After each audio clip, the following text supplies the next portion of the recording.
Nah, secara ilmiah keberadaan rambut ini penting. Jadi kalau ada yang menolak Muhammad itu hanya cerita khurafat, dengan adanya rambut itu bisa diperiksa gennya, DNA-nya bisa diperiksa. Bahkan itu juga bisa menjadi bukti bahwa setiap keturunan Nabi yang hidup pada hari ini pasti ada, yaitu unsur kesamaan DNA dengan DNA Nabi. Membuktikannya lewat rambut yang ditinggalkan oleh Nabi, saudara. Alhamdulillah. Jadi kalau Habib palsu ketahuan tuh kalau diperiksa. DNA Nabi kemana? DNA-nya. DNA Nabi kemana? DNA-nya. Saudara sekalian, masihkah Anda ingat bagaimana gencarnya Rizik Syihab dulu? Kalau ingin diakui sebagai keturunan Nabi harus ada buktinya. Harus ada tes DNA dulu. Sehingga nanti DNA Nabi kemana, DNA kalian kemana, saudara sekalian. Menantang Habib ini. Nah, sekarang kemana dia tantangan itu, saudara sekalian? Ketika disuruh tes DNA, dia mengharapkan tes DNA. Oke, selengkapnya mari kita sama-sama simak apa yang disampaikan oleh Kiai Haji Ubaidillah. Silahkan. Nasab Ba'alwi dibongkar. Bukan dipertanyakan lagi, dibongkar. Jadi diksinya harus tepat ini. Hasil pembongkaran itulah publik jadi tahu. Dalam pembongkaran ini tentu semuanya sudah paham, sudah masyhur, dipantai oleh Kiai Haji Imaduddin Utsman. Pertanyaannya mengapa dibongkar? Ya karena sebenarnya ini kan disebabkan oleh klan Ba'alwi sendiri.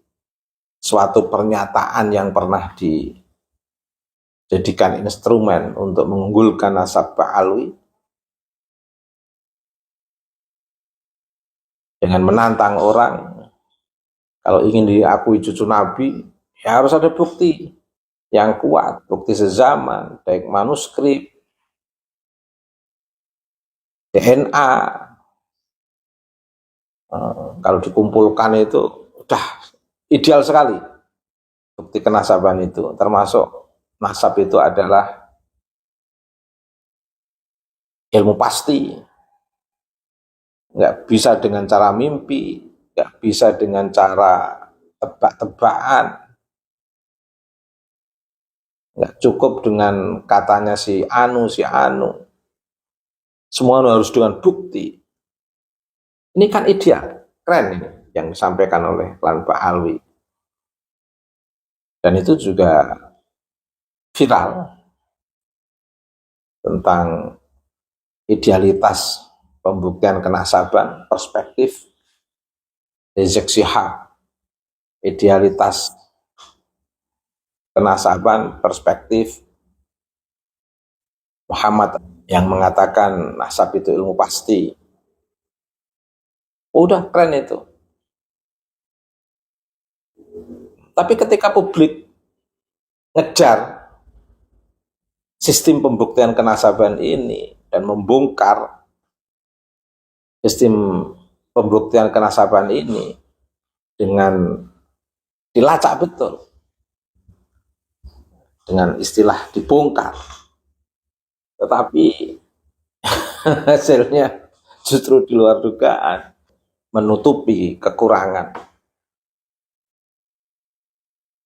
Memang saya jadi teringat pesan bijak yang mengatakan kalau ingin melihat secara nyata di hadapan mata terkait dengan kelemahan seseorang, maka lihatlah pada saat dia sombong di hadapan orang. Berarti di situ dia sedang menutupi kelemahannya. Ketika klan Ba'alwi menyombongkan kenasabannya valid menurut tes DNA, berarti tes DNA itu sedang dijadikan tameng untuk menutupi kelemahannya. Ketika klan Ba'alwi menyombongkan bahwa nasab itu ilmu pasti, berarti dia itu ingin menutupi kelemahannya dengan mengatakan nasab itu ilmu pasti, dan itu terbukti dipertahankan oleh klan Ba'alwi sampai turun-temurun, bahkan dikatakan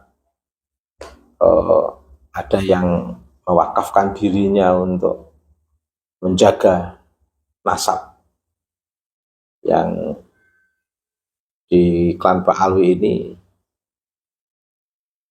Juga ditegaskan ada nasabah yang bertanggung jawab, bukan dalam konteks perbankan, tapi nasabah dalam konteks ahli nasab yang bertanggung jawab.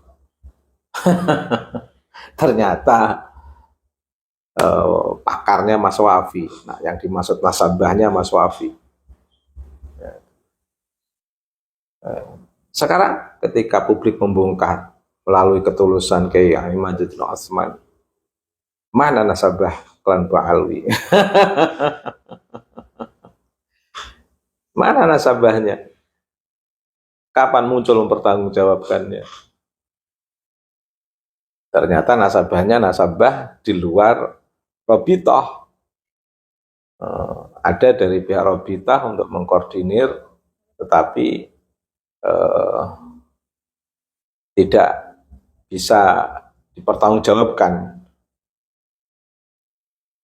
Malah justru kontra pembuktian, malah menunjukkan sebuah kelemahan catatan-catatan nasab di kalangan Ba'alwi ketika buku nasab yang dikeluarkan Robitoh itu beredar luas. Orang jadi tahu tentang validasi nasab Ba'alwi yang ternyata tidak bisa dipertanggungjawabkan secara ilmiah. Buku yang beredar itu justru menunjukkan kelemahan nasab Ba'alwi yang di luar dugaan. Publik jadi tahu nasabah klan Ba'alwi itu ternyata Mas Wafi. Nasabahnya Mas Wafi. Baguslah, bagus. Kita menghargai itu. Tidak apa-apa. Yang jelas publik memasuki diskursus nasab dengan tema nasab klan Ba'alwi. Itu publik hanya ingin membuktikan tantangan dari klan Ba'alwi yang disampaikan melalui Rizik Syihab dan yang lainnya terkait dengan bagaimana ketika ada publik berbicara tentang kenasaban yang bersambung kepada Nabi, itu harus diuji dan divalidasi sesuai dengan kriteria yang disampaikan oleh Rizik Syihab dan beberapa dari klan Ba'alwi yang lain. Menarik ini, begitu dibuktikan yang tadinya kriteria ini telah dianggap memenuhi kriteria sebagaimana dalam catatan Robitoh di Maktab Daimi Robitoh, ternyata ini hanya untuk kedok, telah dibongkar di luar realitas persyaratan-persyaratan yang dikeluarkan oleh Robitoh dan pihak klan Ba'alwi sendiri, termasuk terkait dengan nasab itu ilmu pasti. Bahkan persyaratan-persyaratan ini ditolak oleh nasabah dari Robitoh itu sendiri yang bernama Mas Wafi. Kan bisa dilacak, pernyataan-pernyataan Mas Wafi itu sebenarnya kan menentang kriteria-kriteria yang pernah dan yang dijadikan oknum-oknum kan Ba'alwi untuk mengglorifikasi kenasaban. Bahkan dijadikan oknum kan Ba'alwi seolah-olah di sana tidak ada interpolasi, tidak ada pencakokan.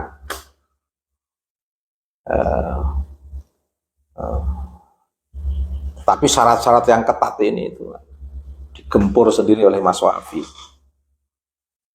Niatnya Mas Wafi ini mendebat Kiai Imad.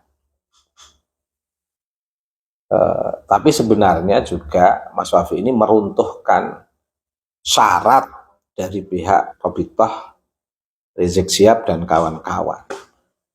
Lah, teori yang dipakai Kiai Imad itu sebenarnya teori hanya membuktikan di antara syarat-syarat yang dipersyaratkan untuk menjaga nasab Nabi sebagaimana yang disampaikan oleh Robitoh, Rizik Syihab dan kawan-kawan. Kiai Imad ini kan hanya membuktikan. Lah, teori yang ada di kitab dalam Hasanah At-Turos terkait dengan kenasaban dan teori yang disampaikan oleh pihak Robitoh, Rizik Syihab dan kawan-kawan ini dikembangkan oleh Kiai Imaduddin Utsman dalam pengembangan yang lebih jelas untuk mengukur kenasaban, termasuk kenasaban mulia yang bersambung kepada Nabi Muhammad SAW. Pengembangan teori sebagaimana yang dilakukan oleh Kiai Imad dari teori-teori di kitab tentang kenasaban, teori-teori yang disampaikan oleh Robitoh, Rizik Syihab dan kawan-kawan dikembangkan. Pengembangan teori inilah yang kemudian disebut tesis. Karena skripsi itu kan menguji teori. Lebih mudahnya begitu. Kalau tesis itu mengembangkan teori. Kalau disertasi itu ya membuat teori. Ini di antara ciri yang paling sederhana perbedaan antara skripsi, tesis, dan disertasi. Dan ini bisa diformalkan dalam konteks institusi pendidikan, tapi juga bisa dijadikan satu pedoman pengembangan keilmuan oleh mereka yang di luar lembaga formal, sebagaimana yang dilakukan oleh Kiai Imad dengan menggunakan istilah tesis dalam pengembangan teori ini. Dan sampai sekarang belum ada yang bisa menjawab dari hasil pengembangan teori yang dilakukan oleh Kiai Imaduddin Utsman. Dalam suasana diskursus antara teori dan pengembangan teori Robitoh, teori Rizik Syihab dan kawan-kawan, dan pengembangan teori yang dilakukan oleh Kiai Imaduddin Utsman, justru pihak Robitoh dan para Habib ini justru malah memasukkan nasabah baru dengan teori yang lebih sederhana, yaitu sebagaimana yang disampaikan oleh Mas Wafi. Teori yang lebih sederhana kan semua yang disampaikan oleh Mas Wafi tentang nasab itu kan teori-teori yang paling sederhana. Tidak apa-apa, tidak salah. Apa yang disampaikan oleh Mas Wafi tidak salah. Saya nggak menyalahkan. Cuman teori tentang sistem kenasaban yang disampaikan oleh Mas Wafi itu teori yang lebih sederhana. Lebih sederhana. Itu tidak mengkhawatirkan teori Mas Wafi itu kalau untuk konteks nasab orang-orang biasa di luar jalur nasab Nabi. Tapi kalau nasab yang berhubungan dengan Nabi Muhammad memang harus agak ketat. Untuk menghindari apa? Untuk menghindari kedustaan, untuk menghindari kapitalisasi atas nama nasab, untuk menghindari relasi kuasa yang tidak seimbang melalui pengetahuan kenasaban, untuk menghindari sikap hegemonik seseorang atas nama nasab Nabi yang justru digunakan untuk menghegemoni umat. Nah, jadi kalau yang berhubungan dengan Nabi harus lebih ketat. Karena itu Kiai Imaduddin Utsman tertarik untuk mengembangkan teori Robitoh, teori Rizik Syihab dan kawan-kawan terkait dengan sistem kenasaban Nabi. Selain memang semua yang bersumber dari Nabi harus diverifikasi. semua yang mengatasnamakan Nabi itu harus diverifikasi. Biar tidak terjadi kedustaan-kedustaan yang muncul di tengah masyarakat dengan mengatasnamakan Nabi. Hadis saja diverifikasi. Sehingga ada hadis sahih, ada hadis hasan, ada hadis dhaif. Itu diverifikasi. Apalagi yang mengaku sebagai cucu Nabi. Oh, ini kalau nggak diverifikasi dengan cara ketat, problem. Nanti kasihan umat yang mencintai Nabi, bisa-bisa didistorsi oleh orang-orang yang mengaku sebagai cucu Nabi. Ini pentingnya memverifikasi secara ketat kenasaban yang tersambung kepada Nabi Mustafa Muhammad SAW. Ada kok bukti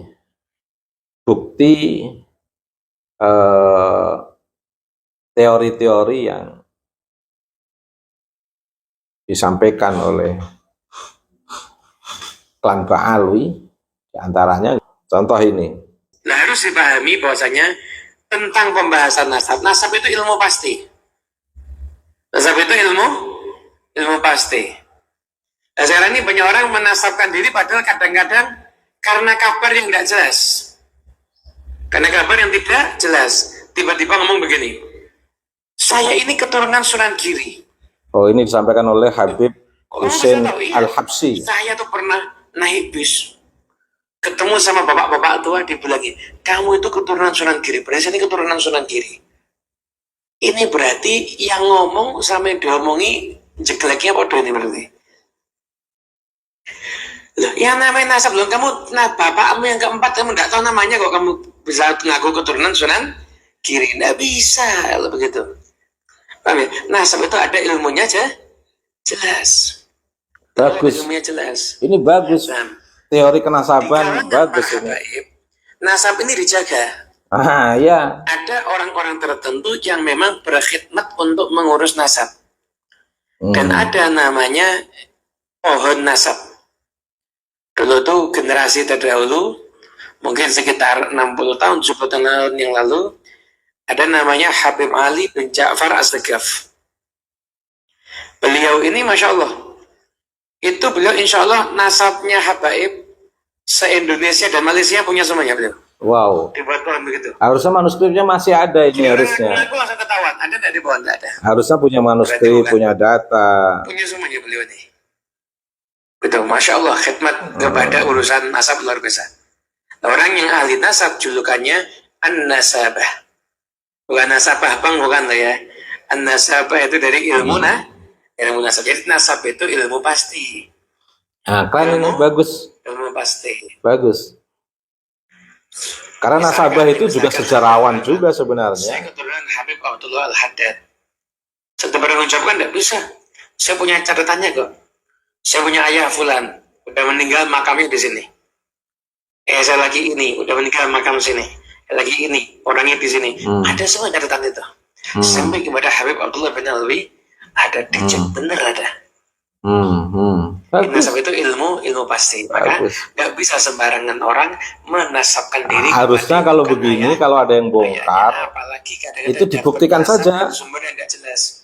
Ketemu orang tua atau lagi duduk di pohon beringin tiba-tiba ketemu sama jin. Jin genderuwo itu. Biasanya genderuwo itu datangi temennya. Dapat teman makanya didatangi akhirnya. Iya. Jadi nggak bisa begitu. Bagus. Apalagi dapat nasabnya itu dari mimpi. Nggak bisa. Nasab dari mimpi nggak bisa. Bagus. Pernah sekali kejadian lucu ini. Saya diundang di suatu daerah pengajian hall. Bagus. Hallnya Mbah Sapa gitu. Ceramah. Nggak boleh nasab dari mimpi, nggak boleh. Saya nanya, ini Mbah ini dimakamkan di mana? Jadi makamnya itu tidak berwujud makam. Gimana? Bingung saya. Makamnya itu tidak berwujud makam. Iya. Bagus. Mana makamnya? Ini. Pohon beringin enggak taunya. Kamu tahu dari mana di sini ada makamnya wali? Pernah ada orang ziarah ke sini. Bagus. Dia bilang katanya di sini ada wali. Akhirnya kita cari nasabnya, ketemu. Kita sambung-sambungkan ketemu, tidak bisa nyambung-nyambungkan. Bagus. Sambungan sampai ke Sunan Kalijogo, sampai ke Nabi Muhammad. Tak lihat, oh gila orang ini berarti. Datang ke tokoh-tokoh. Sekarang yang gila siapa sekarang? Akhirnya Yang terbukti gila siapa sekarang ini? Makamnya juga makam fiktif, tidak bisa. Gak bisa. Dia di situ ada makam orang, anaknya mana? Jangan fiktif. Bagus. Keturunannya siapa? Kan harus jelas. Jelas. Historis harus. Bagus. Jelas harus. Jangan ahistoris. Jangan. Ada tuh daerah begitu tuh ada. Jangan fiktif. Memfiktifkan makam. Satu nanti buat propaganda seakan-akan itu makam keramat, biar banyak orang yang ziarah. Nanti masyarakat setempat ada yang buka warung, ada yang jaga parkir. Ayo. Ada begini, jangan dikira nggak ada loh. Siapa? Ayo, siapa? Makanya ziarah jelas-jelas saja. Ya, jelas-jelas saja. Bagus ini. Jangan lihat polisi tidur di ziarah dikira makam, bukan. Bagus Biar ini. anggap bodoh lah, Bagus. polisi tidur. Bagus. Nah, teori inilah yang dikembangkan oleh Kiai Imad. Bagaimana membuktikan. Kiai Imad ingin membuktikan dan mengembangkan teorinya. Bagus. Hal-hal seperti ini sudah disadari kok di kalangan Pak Alwi, di kalangan Habib, sudah disadari. Rizik Syihab juga pernah menyampaikan, Habib Hussein Al-Habsyi tadi saya setel. Robitoh juga sebelum ada tesis Kiai Imad juga berkali-kali pentingnya data historis, data yang bukan fiktif dalam konteks kenasaban. Karena itu seorang nasabah, seorang an-nasabah itu tidak bedanya dengan seorang sejarawan, cuman spesifikasinya dalam konteks kenasaban dan validasinya sama dengan data, dengan data historis. Tapi sekarang saya nggak tahu, dan hak juga itu hak dari para Habib Robitoh meng-hire Mas Wafi untuk menjadi nasabah. Semoga Mas Wafi tidak menjadi nasabah sementara Robitoh untuk menjawab Kiai Imad. Saya berdoa Mas Wafi menjadi nasabah yang akan tercatat dalam sejarah Robitoh dan menjadi pakem kajian-kajian nasabnya Mas Wafi, menjadi pedoman Robitoh sehingga Mas Wafi lebih berarti di kalangan habaib. Bagus itu, saya senang itu. Saya nggak menolak Mas Wafi, wong itu pendapat. Persoalan akurasinya kan nanti dibuktikan dalam sebuah kajian historis. Dan ya Imad sudah membuktikan itu. Bahkan dari kalangan Habib Rizik, Husin Muhammad dan Robitoh sudah sebenarnya sudah cukup untuk menjawab keahlian Mas Wafi di bidang kenasaban, yang sebenarnya pendapat itu masih perlu ditambah lagi datanya, bukan salah. Di perspektif keilmuan Mas Wafi itu tidak salah, cuman perlu ditambah lagi kriteria kenasaban dari perspektif Mas Wafi itu biar lebih kokoh. Ibarat bangunan tuh kokoh, pohon kalau akarnya tinggal beberapa kan nanti kena angin bisa tumbang. Hal yang sama pola hidup itu kalau dibangun atas dasar akar pemikiran yang kuat, itu perspektif yang diberikan kepada publik juga kuat. Ya, demikian obrolan pagi ini, semoga bermanfaat bukan untuk membangun kebencian, tapi bagaimana dialektika dalam diskursus nasab ini untuk lebih menjernihkan hal-hal yang berhubungan dengan Nabi Mustafa Muhammad SAW. Oke, saudara sekalian ya, luar biasa apa yang disampaikan oleh Kiai Haji Ubaidillah Tamamunji. Bagaimana kita diajak berpikir, baik berpikir logis maupun filsafat, saudara sekalian. Baik mulai dari kita bagaimana melihat sepak terjang Rizik Syihab, menantang bahwasanya siapapun yang ingin diakui sebagai cucu Nabi Muhammad SAW atau zuriyah Nabi Muhammad SAW harus tes DNA sehingga nanti DNA Nabi nyambung ke dia, saudara sekalian. Namun ternyata itu merupakan perkataan bumerang yang menjadi momok menghancurkan bagi Rizik Syihab sendiri. Ketika dia mengatakan seperti itu dan sekarang ditantang oleh Dr. Sugeng dan lain sebagainya, bahkan digratiskan, saudara sekalian, dan ternyata hasilnya nihil. Dia bahkan berlomba-lomba. Mereka mengharamkan tes DNA ini. Sebagaimana yang dikatakan oleh menantunya, Hanif Alatas, di mana mengharamkan tes DNA ini. Padahal itu anjuran Rizik Syihab dulu. Dan para pendukungnya juga mengatakan jangan ditipu oleh ilmu-ilmu atau akal-akalan barat, saudara sekalian. Iya, kita tidak menafikan kalau ada ilmu modern yang bisa kita pakai, ya kita pakai, saudara sekalian. Jangan gara-gara ilmu yang modern itu bisa membongkar kejahatan kita, lalu kita salahkan itu, saudara sekalian. Dan ternyata yang disampaikan oleh Kiai Ubaidillah tadi juga mengatakan bahwasanya ternyata nasabah atau ahli nasab Robito Alawiyah yang dibangga-banggakan, yang isbat nasab mereka itu, ternyata yang dimaksud adalah Wafi, saudara sekalian. Gus Wafi. Gus Wafi yang dimaksud. Ya, meskipun kata Kiai Ubaidillah yang disampaikan, teori nasabah yang disampaikan oleh Gus Wafi itu teori paling sederhana. Namun yang kita tuntut di sini, saudara sekalian, ketika Anda mempunyai nasabah yang jelas, lalu kemudian seperti yang dikatakan oleh rekaman seorang Habib tadi, ketika dia mempunyai suatu catatan dan suatu bukti dia nyambung kepada Rasulullah, silahkan uplah, tantang Kiai Haji Jamaluddin untuk membuktikan itu, saudara sekalian. Kenapa Anda koceh di depan jamaah Anda, saudara sekalian? Kenapa seperti itu? Kenapa tidak langsung menghubungi Kiai Imad ke pondok pesantrennya? Kemudian silahkan diskusi di sana.